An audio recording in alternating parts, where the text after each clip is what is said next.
Yeah. No, I hear you. I've been under the weather too. It's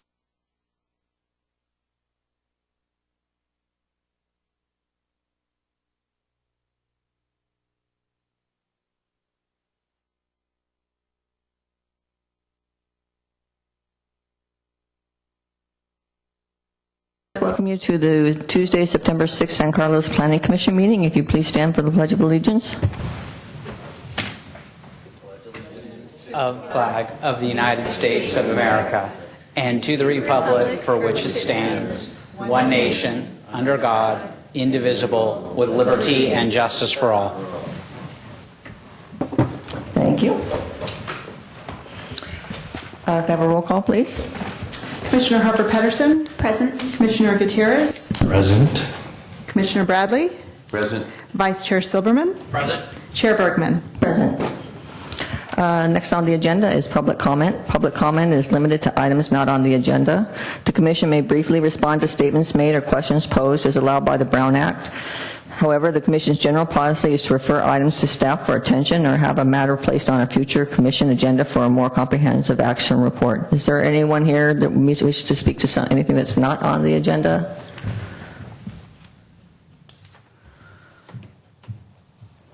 Okay. All right, seeing none, we'll move on to the approval of the minutes. I do have a couple things here.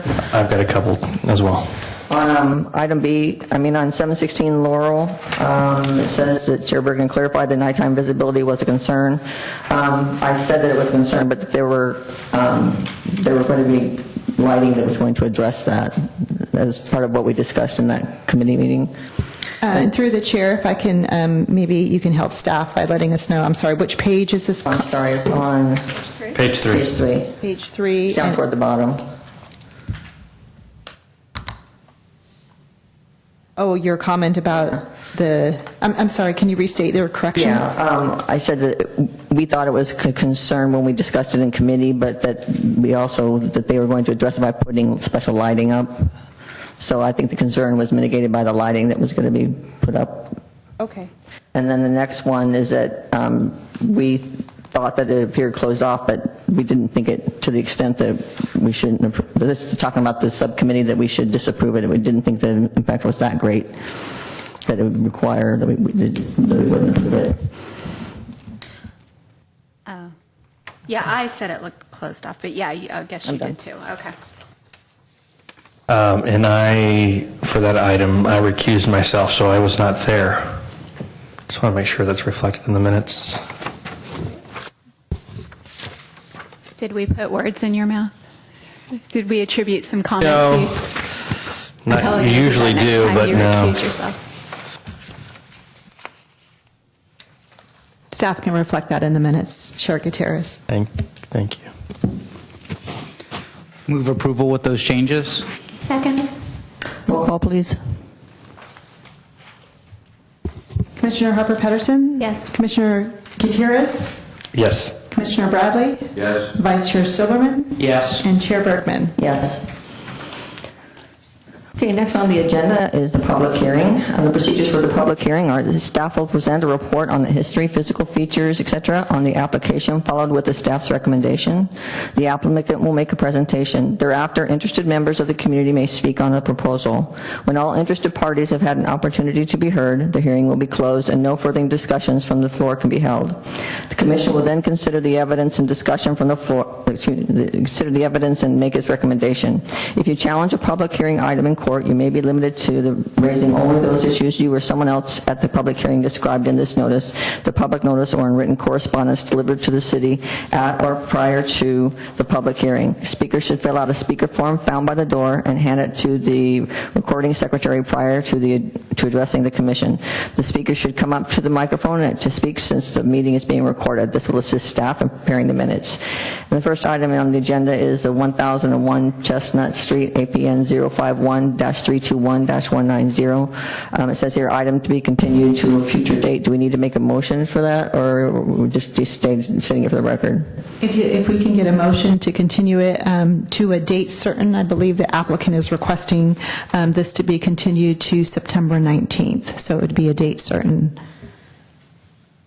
Do we have a motion? Okay, I move that we move this item to, or excuse me, I move that we continue this item to September 19th. Before there's a second, what's the nature of the item?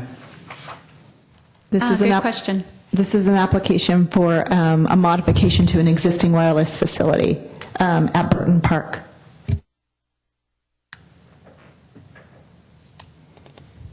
Second. Roll call, please. Before we vote, can we ask that, despite the fact that it's continued to a date certain, that the applicant renotice the community? We can request that, we can do that. If that's the direction of the commission, we can certainly send out another notice, and I believe staff has already done so. Sometimes it's not necessary, but I don't know if you have additional information to share, but it was already of the opinion to go ahead and issue another notice for the 19th. So the notice has gone out for the new date. All right, I'm done. Do we need a motion, or can we just do it's the roll done. call? Commissioner Harper Pedersen? Yes. Commissioner Gutierrez? Yes. Commissioner Bradley? Yes. Vice Chair Silverman? Yes. And Chair Bergman? Yes. Next item on the agenda is 1125 Industrial Road, APN 046-152-160, conditional use permit amendment and design review approval for existing pylon sign. Do we have a staff report? We do, thank you. Good evening, Commissioners. I'm Andrea Martisich, Assistant Planner, and I'll be presenting this item this evening.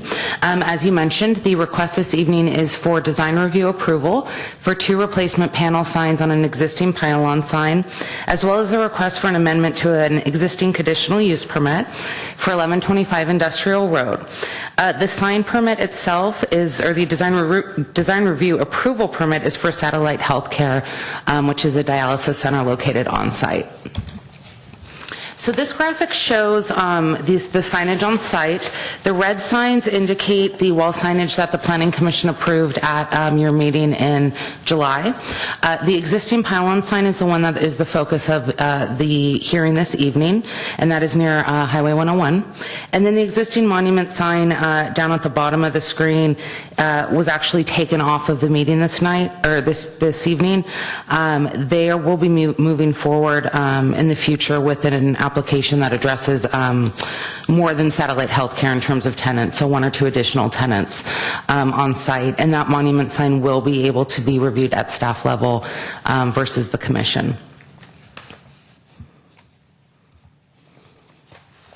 So I wanted to provide a brief history of the pylon itself. It was constructed in 2004. It was approved by a conditional use permit, and the conditional use permit allowed both actually required a specific number of tenants, so 5 tenants to be on the sign, and also required that any replacement sign got Planning Commission approval through a new use permit or a use permit amendment.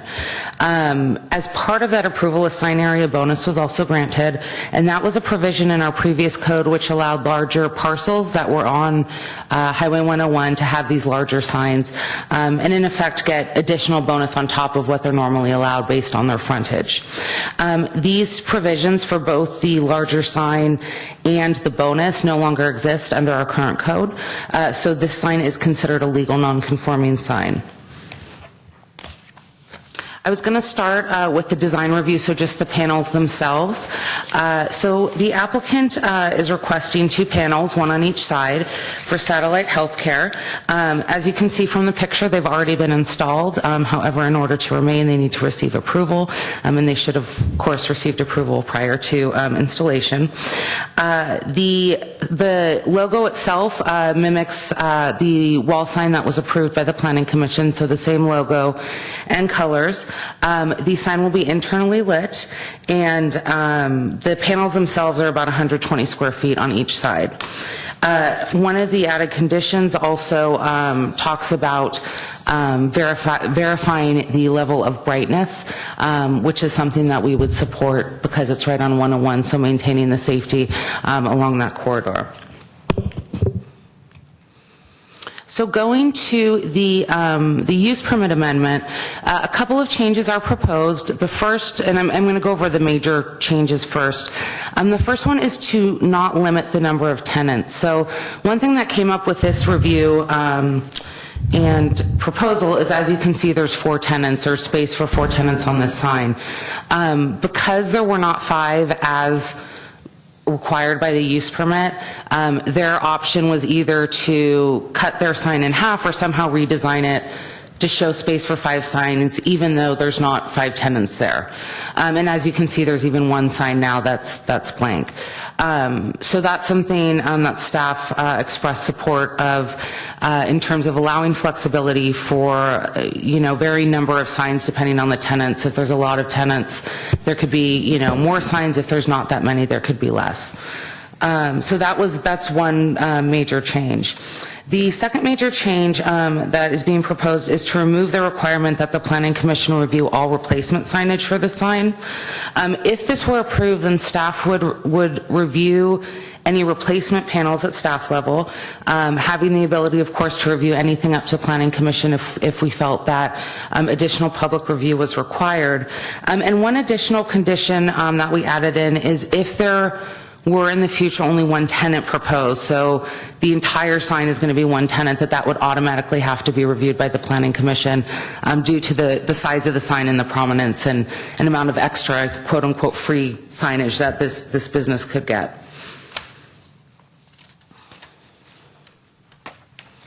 Oh, and to add on, the staff level approval would be assuming that the structure of the pole and the box of the sign wouldn't change. So any structural changes would require re-review by the Planning Commission, and only those switching out of panels would be allowed to be reviewed at staff level. These proposed changes will bring the CUP more into line with our current municipal code requirements and how we currently review replacement signs. So you can see in this picture the Office Depot sign in the background. Signs like that, when they're switching out panels, if they don't have the requirement that this one does, we usually do them at staff level. Again, always having the ability to have them go to the Planning Commission, but generally speaking, our policy is to review replacement panels at staff level. There were also some cleanup items proposed to remove. So there was a reference to Golfsmith and Woodcraft, and the CUP neither of those are tenants there anymore, and some additional cleanup items. We also added a few conditions of approval that are consistent with our current signage approvals, so talking about the amount of illumination and things like that. Staff does believe that both a design review and conditional use permit amendment findings can be made, and are as outlined in the staff report, and is recommending approval of both items. Notice was sent out and published in the paper as required, and staff has not received any comment from anyone in the public regarding the application. If you would like to approve this item, this is the motion you would make. I'm available for any questions, and the applicant and business owners are also here as well. Thank you. Thank you. Is the applicant here? No, are you? Okay. All right. So obviously you're representing the applicant today, right? Does the applicant wish to make a... He's here. Do you wish to make a statement or anything? Do we want to comment? Well, we're prepared to... Okay, you don't have any prepared. Okay. All right. Is there anyone from the public wish to speak on this? I don't see anyone from the public wishing to speak. I don't have a card. Okay. Do I close public comment if there was no public to comment? Yeah, just as a... Okay. Would someone make a motion to close public comment? So moved. Second. And I assume the motion was to close the public hearing? Yeah. I'm sorry, public hearing. My apologies. Okay. Probably should just have a motion, but... Commissioner Harper Pedersen? Yes. Commissioner Gutierrez? Yes. Commissioner Bradley? Yes. Vice Chair Silverman? Yes. Chair Bergman? Yes. Okay, any discussion? I just have just some questions. I read towards the end of the staff report, but just to be clear, there have been no concerns or complaints from the community at large about this sign or its illumination or anything like that over the last 12 years? No, none that we could find. The one thing we did add in, and I apologize, I should have mentioned this before, not as a result of any concern, was in discussing non-conforming signs in general, usually they're much older than 12 years old. But, thinking towards the future, one concern that usually comes up is the stability of it and the structure, so the wind load ratings might change. So we did add in a condition that, at some point, if there's a concern, there's a safety hazard, the building official could require certification. But that was just brought up as a, kind of a safe condition to do, no concerns outside of that. Thank you. And then just another question. I guess, this seems completely reasonable, and it seems nothing bums me out more than seeing an empty thing where a sign for a business should be. And I guess my question then is, are there a lot of older signs that would fall under these? Would we have to see these one by one under different CUP updates to get every other sign in compliance? Does that make sense?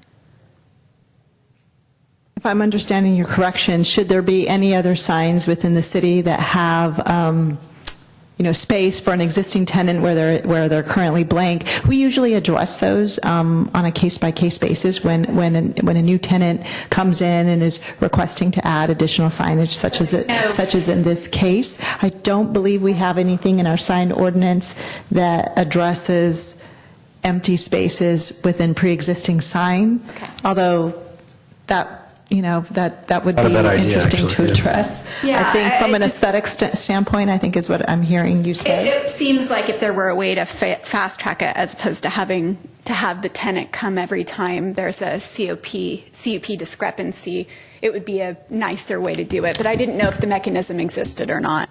I suppose that with future use permits or sign programs, there could be conditions that allow staff to make the changes as opposed to bringing it before the commission. So that's something that we could be mindful about as we look at sign programs that are established. Usually now we would require a sign program, multi-tenant for multi-tenants. Great, thank you. You don't want to hear sign applications anymore? Is that what I'm hearing? Well, I'm trying to take, I don't want signs, no. Streamline No, this I do here. not. No, I just think it would be easier for the property owner and the tenants to make And through changes the faster. Yeah, thank you. And I just wanted to offer the commission through the chair, Andrea Martisich would like to offer a couple of other items that she is aware about. I mean, Andrea processes the majority of our signs, so she's well versed in it. So I think she has additional information to share. So, thank you. So just to add to what you were asking, this is the first sign approval I've come across that's so restrictive. Most of the older signs have use permits that are not, that allow a lot of latitude in terms of interpreting the conditions. And since this code update, most of the sign approvals that go to Planning Commission are the master sign programs, which allow, you set the boundaries, and most of the time we're able as staff to approve within those boundaries. So this one was a pretty unique situation. I haven't seen one where the exact number is set before or something like that. So I wouldn't anticipate too many more, if any, coming forward. Great. That gives me a lot of clarification. Thank you, Andrea. Any other discussion? Obviously, I'm not super visual, but the idea of two businesses on this sign would like it'd be ugly to me. And so I guess I'd like to understand why you chose for it to come back to us only if it's one, versus three. Can you From an aesthetic explain that? standpoint? Yeah, from an aesthetic standpoint, I could really only see either one or three on the sign. Now maybe I'm missing something, but unless you convince me otherwise, I think I'd be inclined to change it to at least three. And just for clarification, that would be in cases where there's three tenants, any kind of swapping of those tenants would come before the Planning Commission. No, if someone wanted to, the way I would modify it, unless you convinced me, and it wouldn't take much to convince me, is that right now as this revision is written, it is done at the staff level unless only one tenant is going to be on the sign, in which case it would come back to the Planning Commission. And just because it's hard for me to envision two businesses on that sign that wouldn't be ugly, I would be inclined to say that it would come back to the Planning Commission if it was less than three. So if it was one or two. Staff is open to to be more than one. Like, for example, if there are two tenants on this sign, where, we could bring that back to the Planning Commission. I don't think that there's any major difference between one and two. I think two is, something that staff wouldn't find objectionable. But it was just in the course of discussion about, how many potential tenants there could be. We know there's 3 buildings on site. Potentially you could get 6 tenants, maybe in a way that, would allow this signage to be broken up in a more symmetrical So way. what I'm actually proposing, and I defer to the city attorney, but on the on the draft amended conditional use permit, what I would propose is striking D, returning C, except where instead of it saying the sign cabinet shall include sign area for 5 tenants according to the dimensions as specified in the proposed drawings, it'll just say the sign cabinet shall include at least 3 tenants. Period. And then if they want to change it, they need to seek an amendment to the conditional use permit and would have to come back to the Planning Commission. Also, and no offense to the city attorney, I thought that D was a little awkward as written anyway. So, anyway. I mean, if that's the pleasure of the commission, you can certainly make that modification to the conditions of to the proposed amended use permit. I'd support that, definitely. All right. All right, unless there's anything else, I'm prepared to make a motion. Go ahead. Aesthetic standpoint, it definitely makes sense. I move that the Planning Commission approve the request of Richard Lucchini Aero Sign Company for design review approval of 2 pylon sign panels and amended conditional use permit at 1125 Industrial Road, San Carlos, based on the required findings and for the reasons incorporated in the staff report, with the amendment that subsection 6D is stricken, and subsection 6C will read, the sign cabinet shall include sign area for at least 3 tenants. Second. Roll call, please. Commissioner Harper Pedersen? Yes. Commissioner Gutierrez? Yes. Commissioner Bradley? Yes. Vice Chair Silverman? Yes. And Chair Bergman? Yes. Okay, the next item on the agenda is 256 Club Drive, APN 049-050-040. Request for consideration of a conditional use permit amendment for a proposed modification of an existing wireless telecommunications facility to increase the number of antennas on an existing monopole from 6 to 9, 3 net new antennas, and associated improvements. And does the staff have any Yep. report?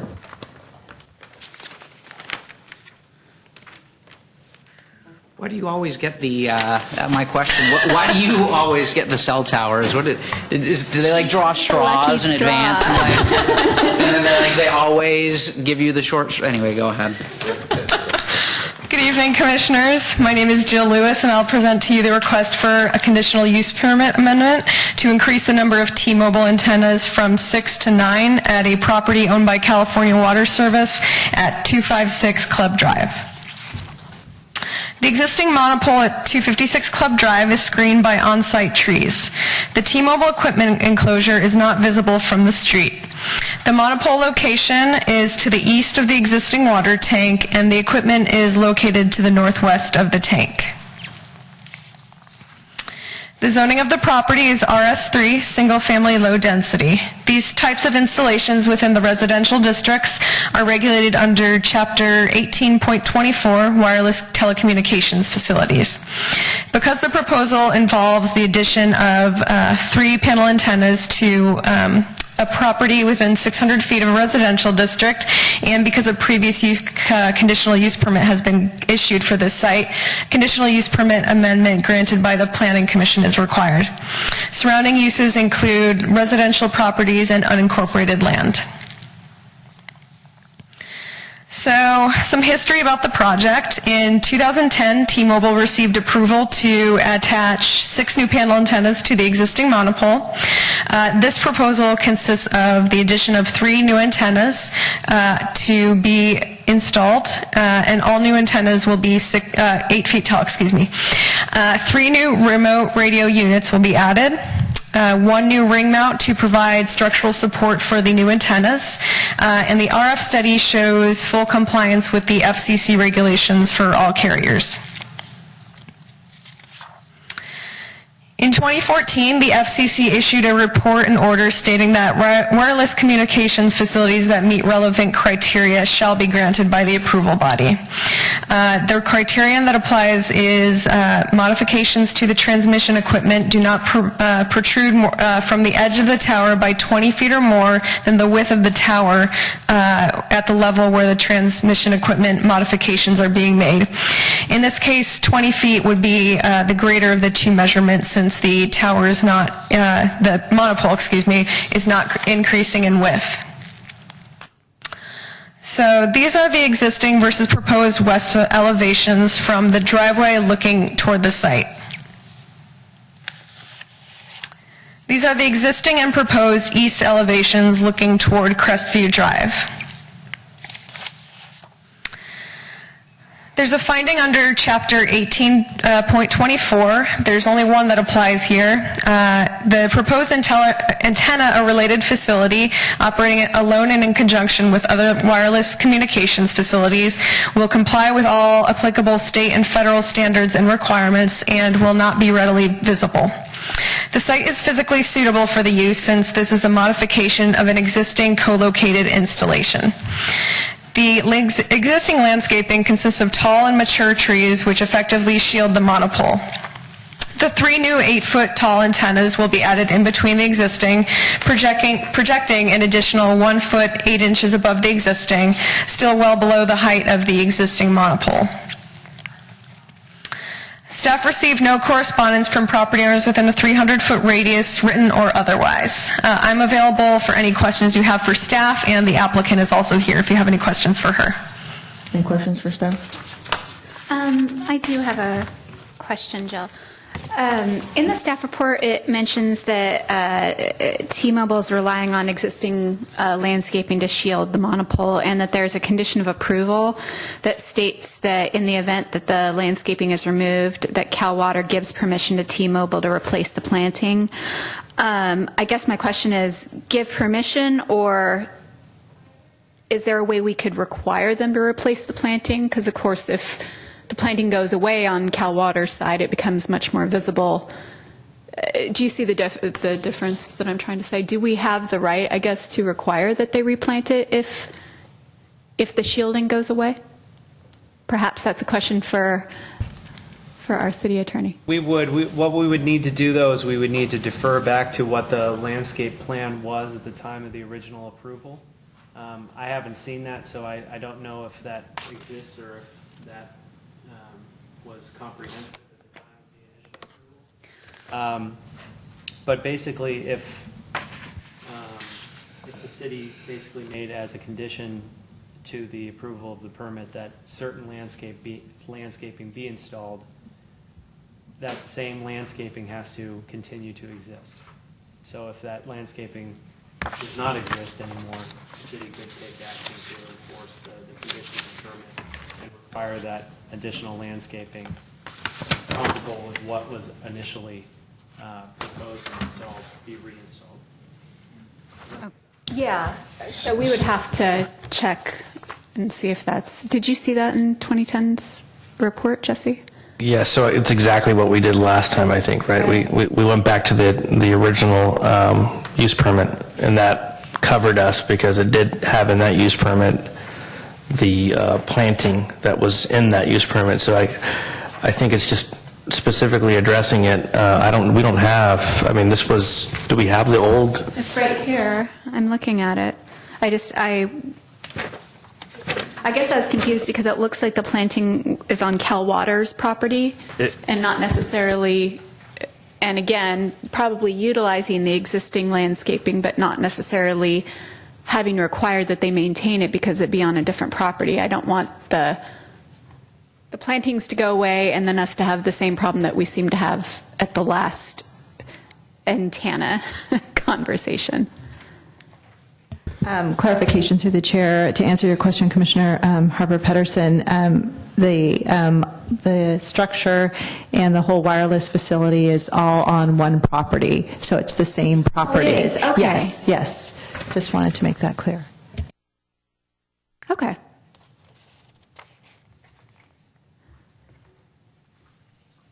All right, well, while other people ask some questions, I'm going to just take a closer look at the 2010 permit.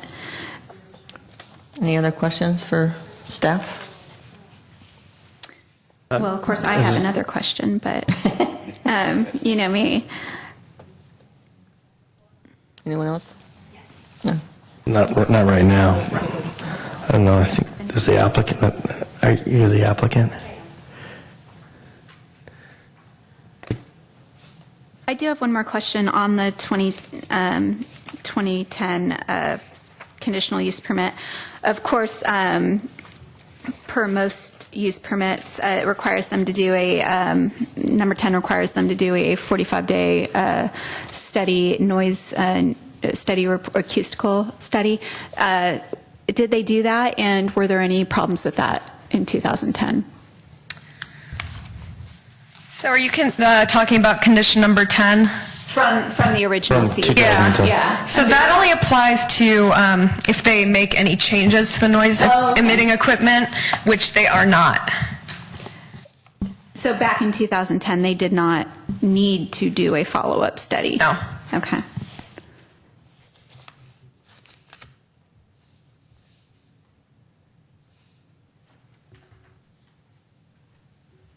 Okay, I think other than the landscaping, that's my only Yeah, there's question. nothing, there's but I nothing in don't see 2010, anything. so, Right. there's nothing in 2010 that I was able to find. Okay. Any more questions for staff? No? Well, so I guess my only question though would be, how do we resolve this problem? So Jill, do they do some sort of landscape? Is there, normally on a telecommunication, either addition or modification, is there a landscape plan? There's no requirement for a landscape plan. Okay, is there, so we don't document the site more than the pictures that we have right now? That's correct. Well, so I think that the issue that folks may be experiencing is the 2010 permit also was not a new pole. It was just like this one, it was just adding additional antennas to the existing pole. So, I mean, to the extent that there was, like the other one, to the extent that there was a requirement for shielding, that's not the right word, whatever it is, you know, covering, whatever the term of art is, that would have been in the original permit.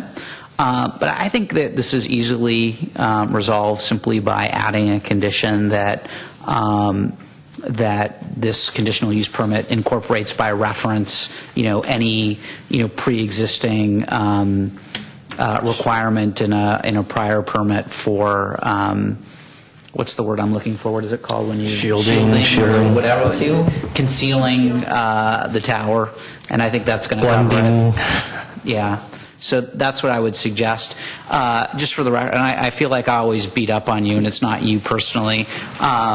It is visible from the street. It is, but at the same time, I can't think of a location that would be less disruptive than this one. I mean, you can definitely see it from the street, especially if you're right at the driveway that turns into the water tower. If you're there, I mean, you can see it easily. But I mean, I can't imagine that there's anyone that can see it from houses, because the houses are either down or, you know, down on the other side. I mean, maybe you could see it, you know, from up the hill or something, and, you know, I'm sure that there are folks who probably aren't super happy about it, but anyway, you can see it, but it is what it is. Okay. Yeah, I'm fine with that addition. Okay.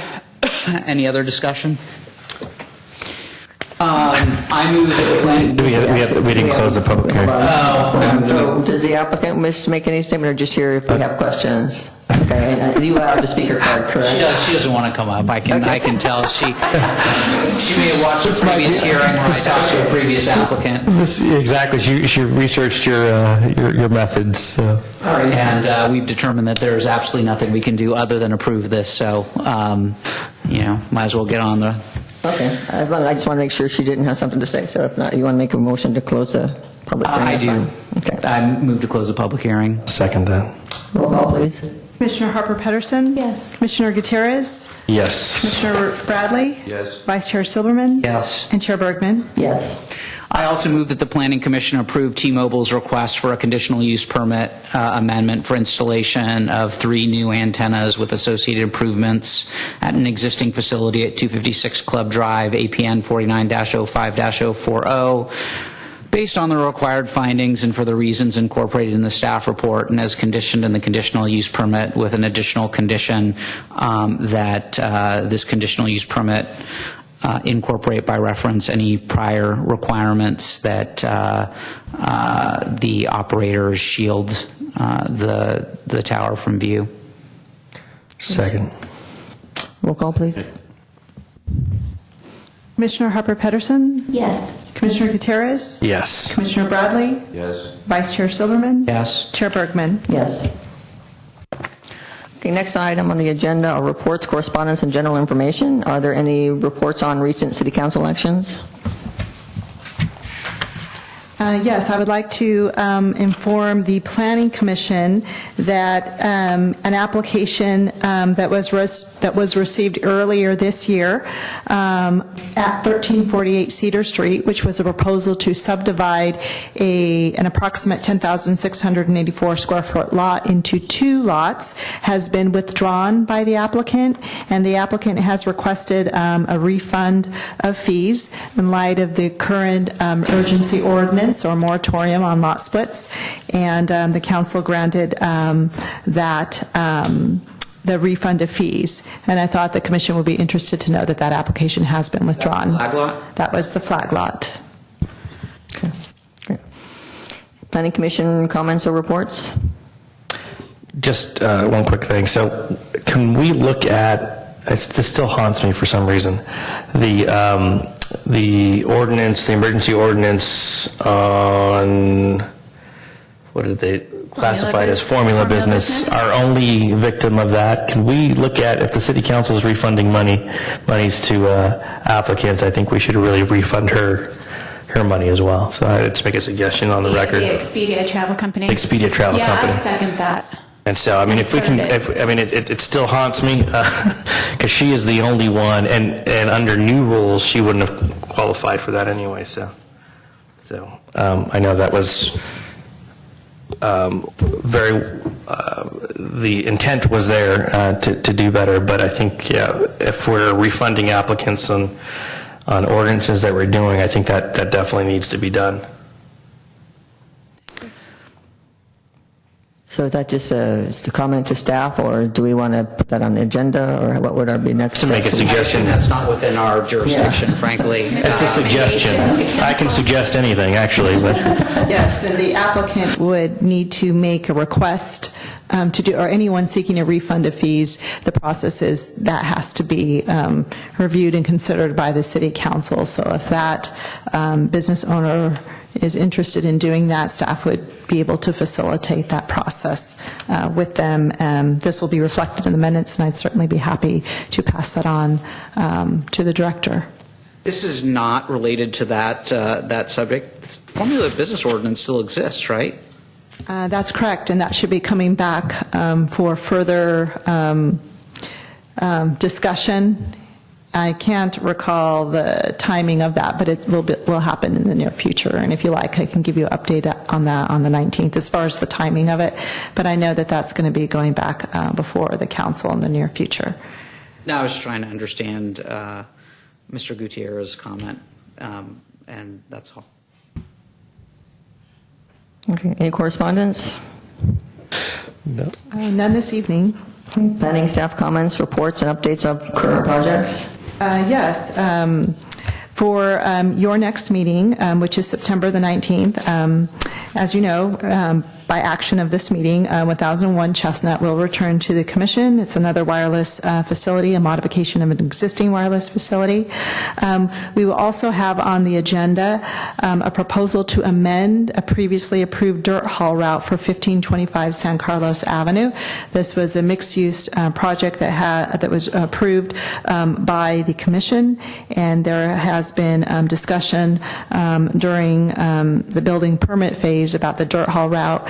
And as you know, everyone who is along the dirt haul route typically gets a notice. So any kind of amendment would allow us to renotice the community of those who would be affected and bring that before the commission as it's required to do to be is per our code. So that'll come back to you, and that's specifically related to the dirt haul route. I don't have information, all the specifics as to what's exactly changing, but that'll be covered at the next meeting. Can you just repeat the address for me?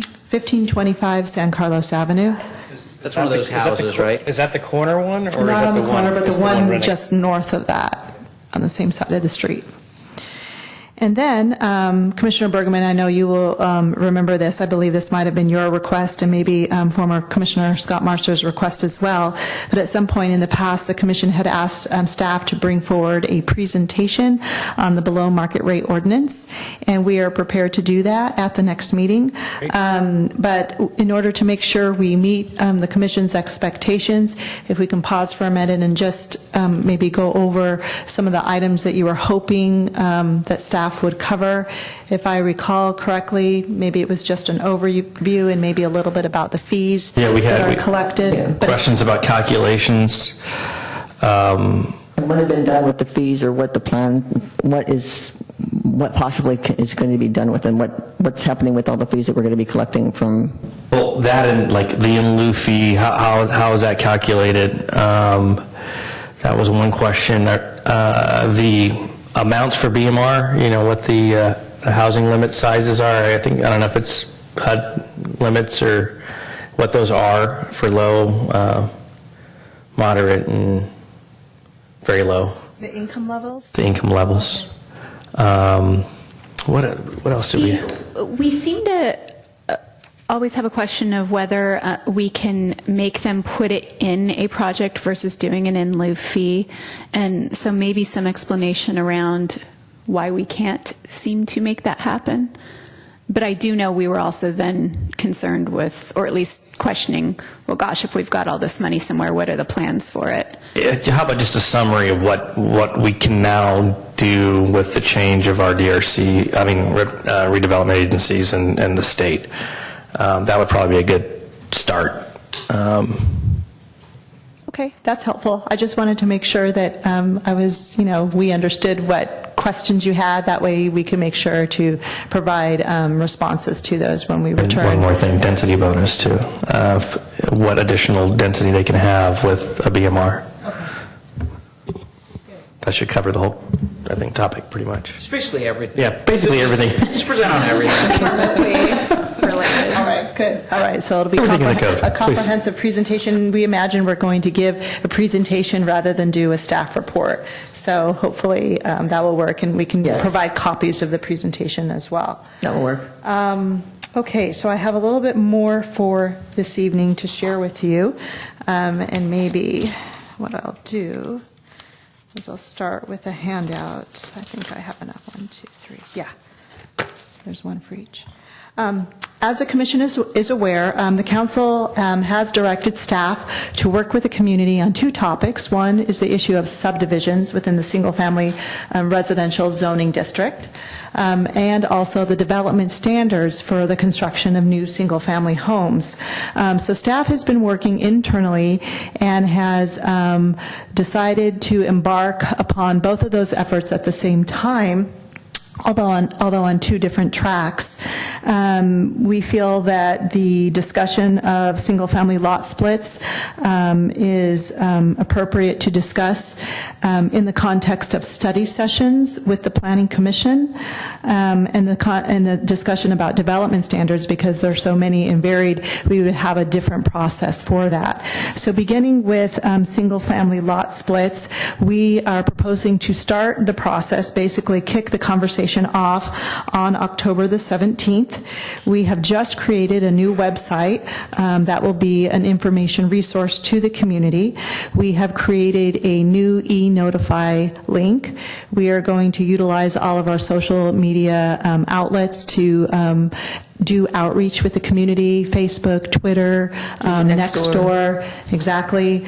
And as I mentioned, a website and e-notify. We want to make sure that everyone who is interested to sign up for e-notify. We are proposing to do one very, very large mailing to the community to kick this off, but because of the just overall effort to kind of do a very large mailing each time we meet with the Planning Commission or during the number of steps that involve, a public process. We're, hoping that people will utilize the more of our electronic resources to get information and to sign up, to follow the process. So I wanted to share with the commission the URL, you'll see it at the bottom of the page, for this particular topic of single-family subdivisions. So we'll be starting that in the very near future.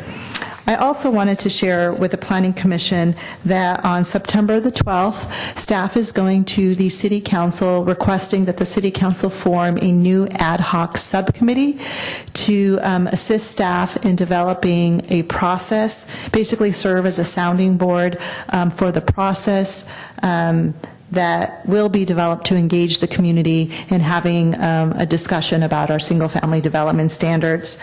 I announced this just previously at the RDRC hearing, and there was a comment about other, members that could be part of this ad hoc working group, and I clarified that the working group with the council, the City Council subcommittee is really there as a sounding board to ensure that we're developing a civic engagement plan that is thorough and comprehensive, and is one that is, going to be supported, by our council members. As you know, this will eventually come before them for their consideration. So we are working internally. There may be opportunities for other types of working groups. We're still trying to figure out exactly which is the best plan moving forward, but that is one of the primary reasons we're going to City Council, because we want to make sure that we do this right, that we're doing this in a way that is supported, and we can go forward with that in mind. So we will be taking that forward to the council on September the 12th, and hopefully they will agree and appoint 2 members to work with staff. And that process will also begin in October sometime, but by the time we get to our first community meeting, that is, to be determined exactly when that will happen. But there is movement on both of those fronts, and I wanted to make sure that the Planning Commission was informed along the way. So back to the study sessions really quickly. Now, there'll be other sessions for the Planning Commission to actually discuss and deliberate, basically, Correct. right? So the study Not sessions, there will deliberate be is not the right no word, but- formal action taken. Okay. We just want to make sure that we have a dialogue with the community and the commission. We're, imagining there would be at least 2, and then once we feel, the commission is ready to make a recommendation based upon all of the public input received and discussions with staff, then we can schedule formal public hearings where the Planning Commission can make a recommendation on that particular topic to the City Council. Thanks. I would just, I'm all for public participation. I think it's great. The lot split issue to me seems pretty simple. And we've already had 2, if you include the City Council and the Planning Commission, community meetings on lot splits. So I just hope we can be open to the idea that if, we have one study session and we conclude that we know enough, then we can, perhaps skip the second study session and, just jump right in. Because in my view, it's, you're either going to allow it or you're not. I mean, I suppose you could decide to allow it in certain situations, but it's not like there are a zillion moving parts like there are with the design standards. But that's just my own personal view. No, it's not. It's just my own personal view, and just hope we can be open to that. It sounds like it's a great, well thought out process. Otherwise, Certainly, and when the commission is ready to do that, staff will be ready as well. Okay. That's all I have for this evening. Anything else? One question. Over this August vacation that we've just had, I went over the general plan and noticed that Chapter 4 is missing. Is that the housing element? That is correct, because the housing element, as we all know, is on its own path. I mean, it's kind of on a separate, the state requires it to be updated, so many years, so from a practicality standpoint, it was removed from the general plan. That's correct. And if my memory serves me correctly, I think you need the newly updated housing element. I don't know if you received that with your information, but if you don't have I it, didn't see it, well, I'll make sure you get a copy. but I have all the other documents. Thank you. Thanks for letting me know. Thank you. Thanks. All right, meeting adjourned.